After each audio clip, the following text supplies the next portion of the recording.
ગાંધીનગરના શેરથા ગામ પાસે હાઈવે પર મરચાની ખારીમાં આગ લાગી। મરચા ખરીમાં બનતા નવા શેડમાં વેલ્ડિંગ લગાવતી વખતે તણખા બાદ ભડકો થયો। ફાયર બ્રિગેડે આગ પર મેળવ્યો કાબુ।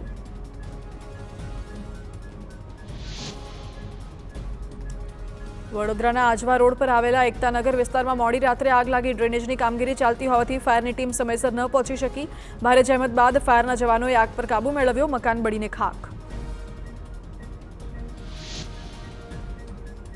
વડોદરામાં ધાર્મિક લાગણી દુભાય તેવી પોસ્ટ મૂકવાનો મામલો। પોલીસે આરોપી શહીદ પટેલને કોર્ટમાં રજૂ કર્યો। નામદાર કોર્ટે આરોપીના 2 દિવસના રિમાન્ડ મંજૂર કર્યા। આ કૃત્ય માટે આરોપીને કોઈએ ફંડિંગ કર્યું છે કે કેમ તે અંગે પોલીસે હાથ ધરી તપાસ।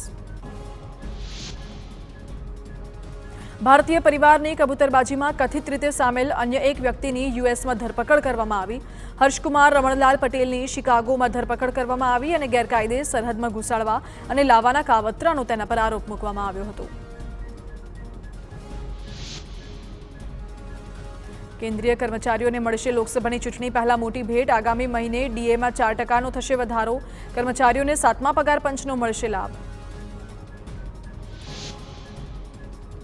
કોંગ્રેસ મહાસચિવ પ્રિયંકા ગાંધી વાડ્રાએ કહ્યું, ભાજપ 10 વર્ષથી સત્તામાં છે।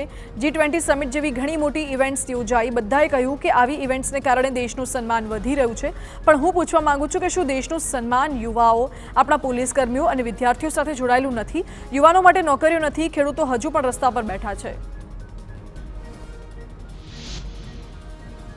પંજાબ હરિયાણા બોર્ડર પર 13 દિવસથી ખેડૂતો આંદોલન કરી રહ્યા છે। ત્યારે એક તરફ ખેડૂતોએ 29 ફેબ્રુઆરી સુધી દિલ્હી કૂચ નહીં કરવાનો નિર્ણય લીધો, તો બીજી તરફ સિંધુ ટીકરી બોર્ડર પર અસ્થાયી રીતે ખોલી દેવામાં આવી છે, જેથી હવે દિલ્હી અવરજવર કરનાર લોકોને રાહત મળશે।